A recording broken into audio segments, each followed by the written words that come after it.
Oh, well bowled, being appealed there for caught behind, has given him out. You know, who will ever forget him with the war paint on, the World Cup charging him as Australian surfaces. It's very, very difficult to captain, I think, nowadays in all three formats of the game for your country. There was artificial substances and maybe some wax and some sort of things discussed. Let's say you had Wasim and Waka on top and you had Mohammad Abbas as your third seamer.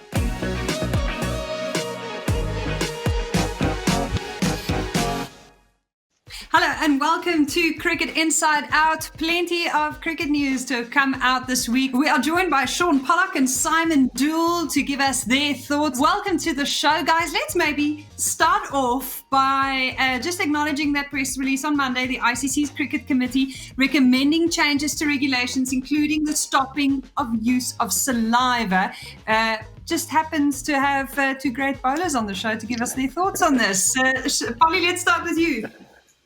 Well, I was actually on the committee, so there was a lot of discussion. I think some of the batsmen would have thought, well, let's just leave the ball and it doesn't have to shine, really, does it? You can still bowl with it and it's not going to create much more trouble for us. But as bowlers, we know that we need something moist in order to get down the scuff marks that are made on that ball. So, and the focus is also on the face. I mean, that's the way that the disease is transmitted, through the mouth, nose and eyes. So any way you can not touch the face during play would be better. But yeah, there was artificial substances and maybe some wax and some sort of things discussed as to maybe they could be used in a polishing towel. But I think the safest way to go and to try and keep the normality is just allowing sweat. And that was the decision that was eventually made. So I hope it meets with fellow fast bowler Simon Doull's approval. Yeah, I think it's fine. I think it's a sensible decision, Polly, that you guys in the committee have come to. I guess my question back to you would be around how they're going to police this, and will there be fines? Do you guys make those decisions, or is that for another committee to make the decisions on whether the players will be fined for spitting on the ball? How tightly are we going to be able to actually police this?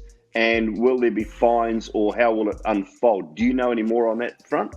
Yeah, we did discuss that, and the recommendations were we don't want to be changing the ball every second over.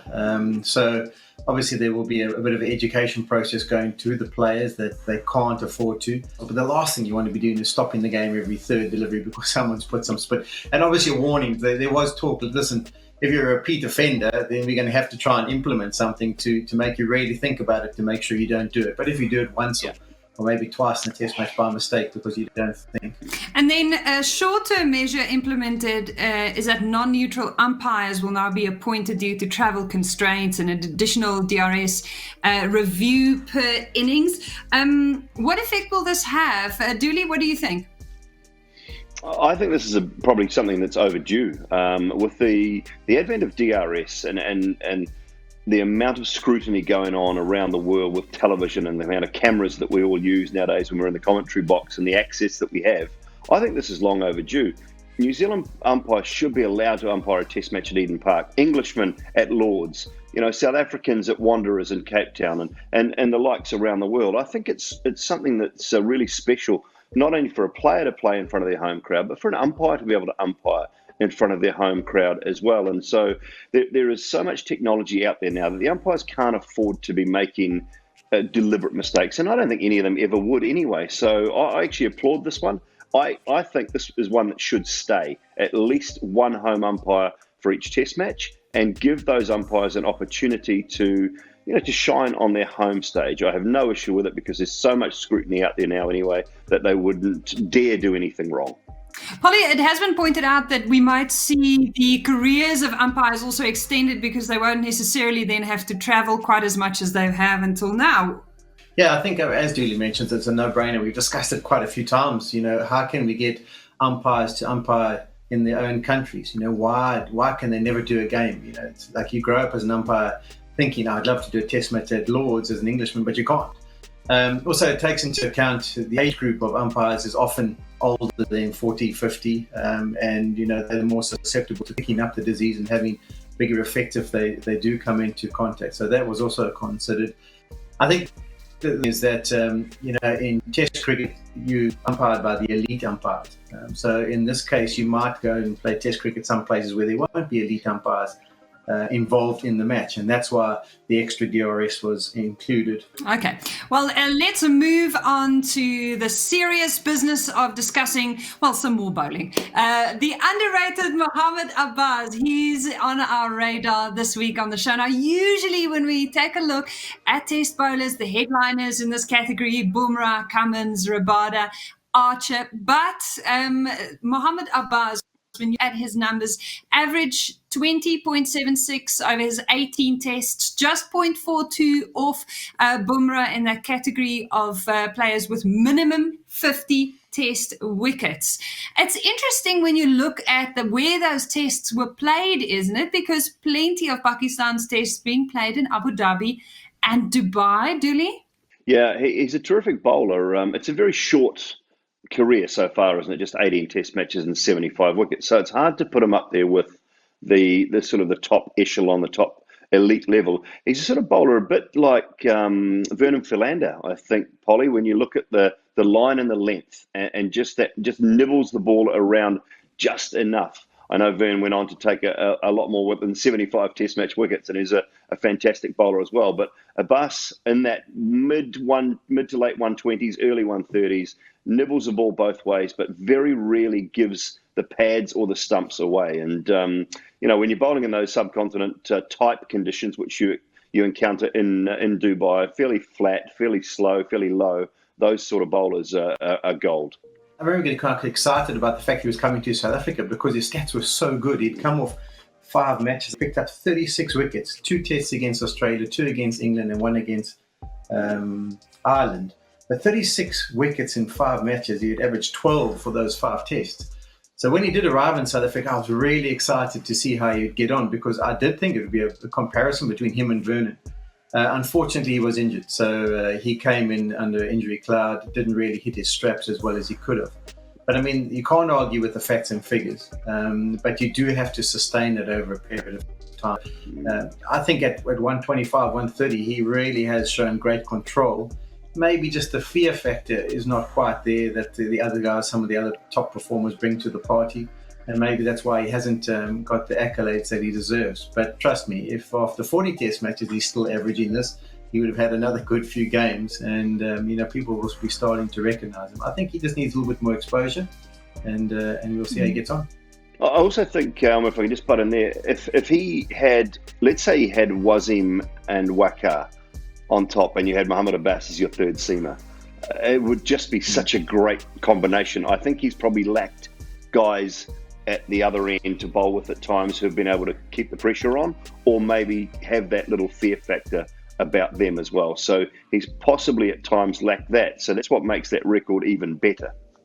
Now it's time to crack open the Hall of Fame, and we're doing so this week because we're making the most of the opportunity that we have to have Shaun Pollock on the show. We are honouring Allan Donald, South African great. He was inducted in the Hall of Fame in July last year during the Cricket World Cup. He became the number 1 test bowler in 1998, the same calendar year that he took 80 wickets, still the most by a South African in 1 calendar year. And I mean, the absolute amazing stats. So when you look at the numbers, 330 wickets over 72 tests, the first South African to claim 300 test wickets. Let's maybe start with the fact that he made his debut at 25 when South Africa emerged from isolation. What was the impact that he had when South Africa arrived on the test arena scene in 92, Shaun? Yeah, I think Allan's contribution was immense. Coming back into international cricket at the end of 91, 92, I think he had made his debut for South Africa for the Rebels in 87. So I think as a 20-year-old or 21-year-old. And also spent so much time on the county circuit that he had established a reputation for himself. And, when you come back into the mix, you're going to play test cricket, one-day cricket, you do need that premier fast bowler, someone who can set the tone, send a bit of fear factor through the opposition. So, yeah, I think his impact was immense. And as I say, 4 years of bigger contribution he might have made throughout his career. He ended off with fantastic stats at the end of it. As a person who joined him in 95, to have him established, to have him with a reputation that he did, allowed me just to settle in and do what I wanted to do, because he was the leader of the attack.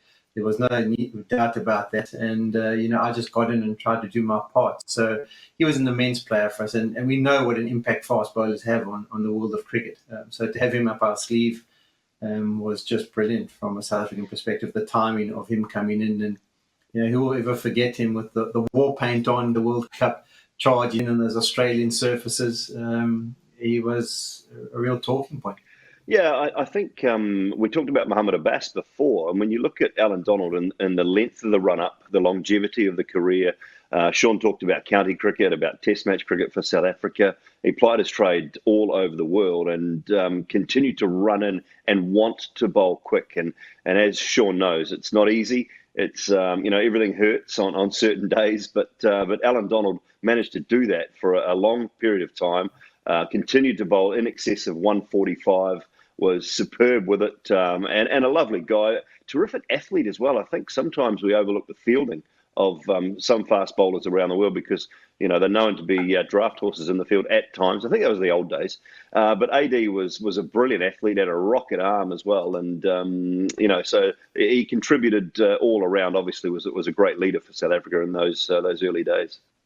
When I was looking at these numbers again, Shaun, I was wondering, when did you guys first cross paths? Can you remember your first impression of him, your kind of first experience? Yeah, actually, the first time our paths crossed was a match against Free State in Bloemfontein. And obviously, I'd watched on TV and seen this Allan Donald tearing in and causing a lot of problems for higher up the order than I was. And I went out to bat, and I think it was about the third or fourth ball he was bowling to me, and one hit me on the pad, and I thought, geez, that's stone dead. From a South African perspective, once you got into the side, he was such a nice guy, Al. So accommodating, so welcoming, full of advice, really gets behind you, support. He was one of those guys who also played with the passion, everything was out on his chest there and giving it his best. So he was a wonderful guy to have in the unit. And they also put on a few little batting partnerships, which we're probably more proud of than what we did with the ball. One that stands out? We put on, there was two, I think we even maybe got 350 partnerships. We put on one against the West Indies in Barbados. There was one against England in Durban. Not England, Pakistan in Durban. And that was facing Shoaib Akhtar. So that was thoroughly entertaining for myself and Ellen. And I think the third one might have been up in Johannesburg. But, Allan loved his batting. He used to get so down on himself if he didn't get any runs. And in the nets, he had a bit of a technique, but obviously to apply it in the middle wasn't that easy. But he made some valuable contributions. Dooley, unfortunately for many South Africans, as soon as you say Allan Donald and World Cup, then, there's usually just one conversation that comes up. Have you got a favourite that is a highlight of Allan Donald's career? I like Shaun. I watched that 91-92 World Cup, obviously in New Zealand. I was in Christchurch for a build-up to the World Cup, and there was Chris Pringle, Murphy Sewer, myself, one or two other bowlers that were down there, almost having a bowl-off for that 12th, 13th position in the New Zealand side, and Murphy Sewer got the nod for that. So I missed out and ended up just watching that World Cup. So from then on, I just think that being such an athlete, watching his career throughout, and obviously his county career as well. So not one particular highlight that I can point out right now, but just the fact that, as I said earlier, the longevity. I loved watching him bowl. I loved the wrist position, the pace that he bowled. And that he always saw, as Polly said, his heart was on his sleeve. You knew what AD was thinking and how he was feeling pretty much by just looking at him with the ball in hand. But the county circuit, as they used to say, when Allan's car pulled into the ground, he had 1 for. When he got out the car into the dressing room, he had 2 for. When he went to go warm up, he had 3 for. Yeah, I think they did really in the county circuit. They probably saw the best of Allan Donald for many, many years because Warwickshire were very fortunate to have. Yeah, English audiences saw the best of him on the county circuit, and then, of course, at Trent Bridge. I love the fact that clip of him and Michael Atherton's been floating around on Twitter again recently. We're moving on to your questions. We're giving you the floor as we do every week. We ask you for your input, and you have not let us down this week. Some really good questions coming in. Ajud Huju on Twitter asks, if not saliva, what are the alternatives in terms of ball shining? And will the process differ for the pink, the white, the red ball? Shaun, you guys have obviously discussed this. Give us the inside track on it. Yeah, there was some talk, but it's very difficult to get a foreign substance onto the ball and to keep it consistent around the world. So that was why they decided to just stick with the sweat. You do need moisture at some stage. It can be hard to get a ball to shine up if you don't have it, and when the ball scuffs, how do you get it smooth again? Sweat seems to be the only way. It might be a bit more challenging on a cold day in New Zealand or in England to try and find that sweat compared to a hot day in Colombo. But it is something that's prevalent in the game already, and it has been used. So they're just going to stick with that and try and give the bowlers that to work with. Simon, last time we spoke about this, you just said, bring in the new balls. Come on. Yeah. I had an idea last time we talked about this, Shaun, and you might not like it being on the cricket committee, but it was in Test match cricket. I just thought basically do what you wanted with the ball as far as what you had on you. So if you wanted to pick away at the seam, that's fine. If you wanted to throw the ball in on its side and scuff it up a little bit, bring reverse swing back into the game, but you must change the ball at 60 overs, not at 80 overs, and there's no choice whether you do change it or not. It has to be changed at 60 overs. So it just maybe brought a bit of reverse swing back into the game. Some people were a bit worried about taking the spinners out of it, but some of the spinners actually in the subcontinent in particular like to bowl with the new ball. So I just thought if you didn't want to worry about the spitting or the saliva or even the sweat too much, you could just bring a few more elements into the game. There have been some discussions about that. I think there was two foods of thought really, or tracks of thought really. One is to try and keep the ball in as best a condition as possible, which is polishing.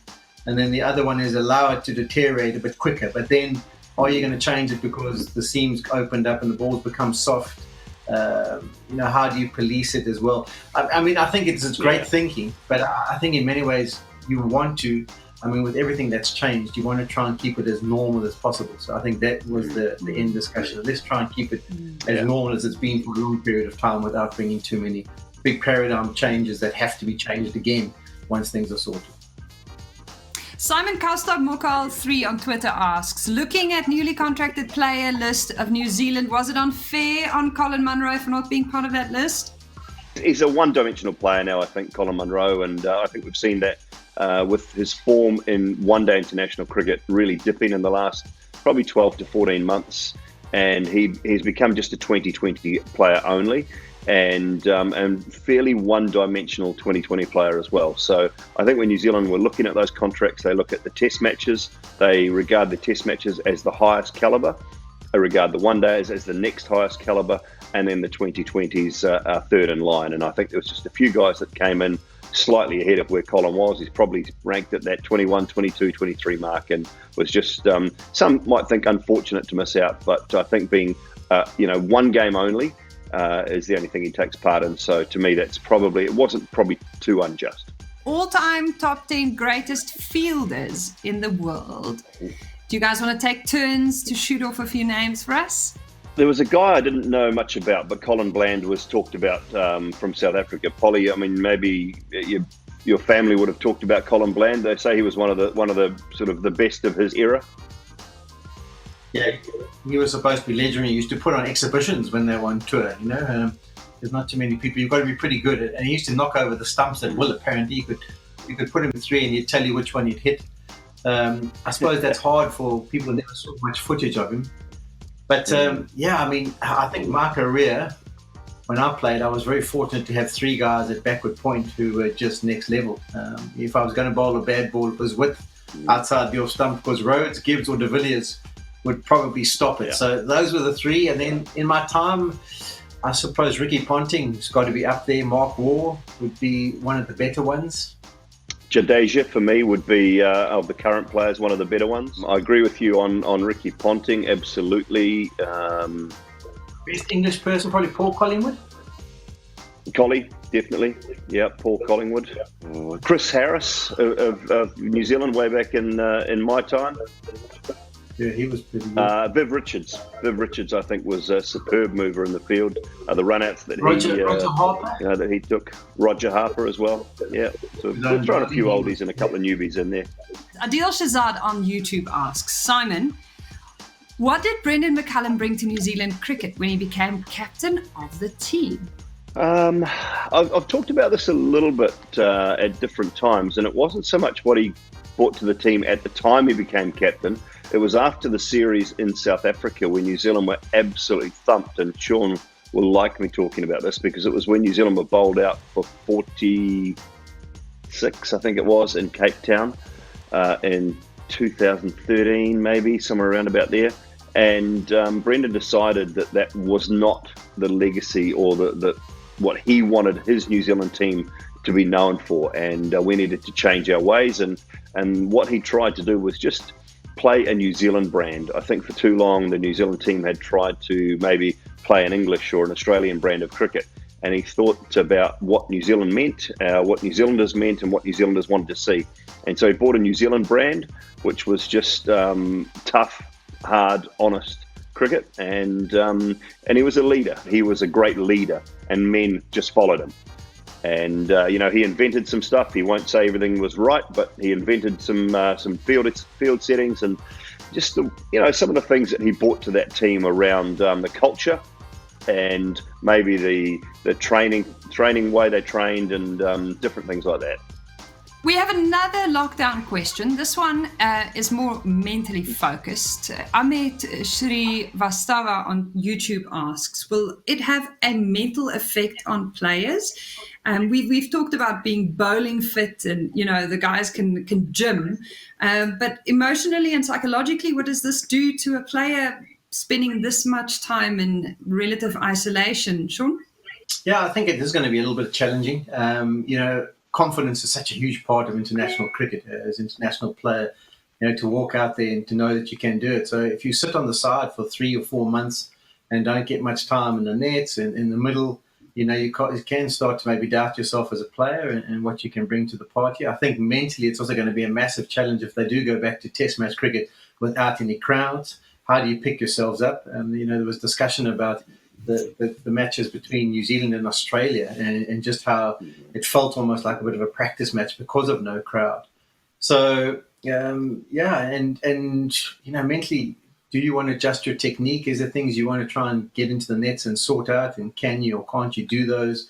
Those can play in your mind. You feel like you can't go out and perform at your best and you don't know what your form is as you head into each. So, mentally, it is going to be challenging, but cricket is a case in point where you do have off seasons from time to time, and guys do have to pick themselves up. But it definitely will have a mental issue. Okay, so Karthik on Facebook asks, do you think we could achieve a balance between ball and bat, something that keeps coming up, by regulating the boundary size universally? Yeah, I think they should change a few things personally. I mean, you talk about golf courses, the equipment's changed, so they make the holes longer. I do think that with some of the regulations in place, I think ideally we should be playing on grounds just a little bit bigger than what they currently are. You sometimes see a proper boundary board and then it gets brought in for the advertising boards. Then there's a rope and you end up 5, 6, 7 meters in from what the boundary could be. For example, we used to play at the MCG. We used to go right through to the boards. Now it gets brought in. So the only thing for me about the contest between bat and ball, I have no issue with the bats being better. I think the guys are stronger. They hit the ball further. They put more time in the gym. So you can't get away from that. But I just feel that if we could somehow have a formula in place that if there's a mishit, it doesn't go out the ground, that you get caught on the boundary, I think that would be a better contest between bat and ball and give the bowlers more chance. So for me, I would like to see some of the grounds maximised as to the length of hit you've got to make. Final question. This is something that has enjoyed a lot of airtime in South Africa since we now have time to discuss things at length. Lawrence Stridham 8 on Instagram asks, and I'd actually love both of you to weigh in on this, get both Shaun Pollock and Simon Doull's opinion on it. Who do you think should be the next Proteas Test captain? Well, there's been a lot of names thrown around.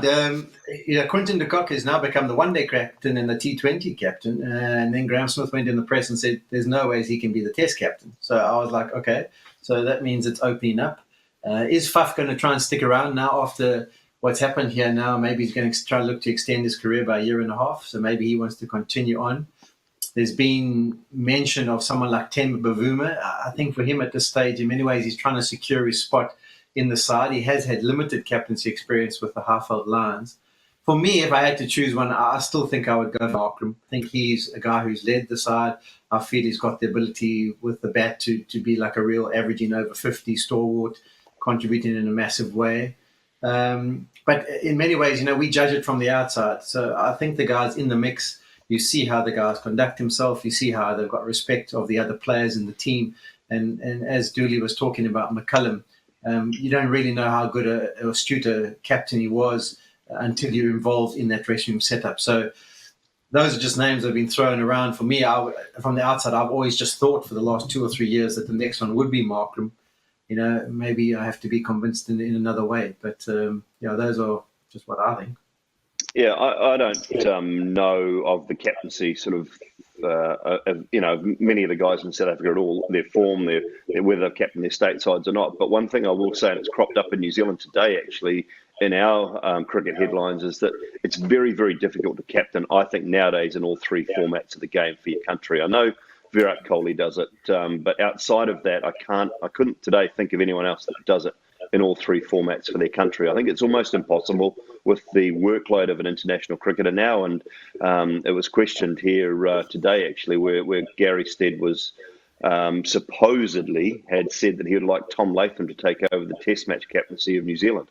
And whether that's true or not, there's sort of a bit more digging to go into that with with some of the news sources that are floating around. But I wouldn't be opposed to it personally, because I think that the burden and the stress on Kane Williamson to captain all 3 formats is too tough. So I don't think for that reason that Quinton de Kock should get the job. So they have to find someone else. Onwards to our debate section. Today, we're asking one of those awkward questions that comes up in work environments around the world, but also particularly in professional sports environments. Do you need to be mates to be good teammates? Of course, professional sport does require you to spend an inordinate amount of time with your colleagues, since you travel together a lot and are out there on your own on tour for weeks at a time. In cricket, this week, we have particularly been seeing stories surfacing again around Warne and War, but of course, there are many examples of this in history. Shaun Pollock, what is your position on this debate? Okay, well, I'm going to take the opinion of you do need to be mates to be good teammates.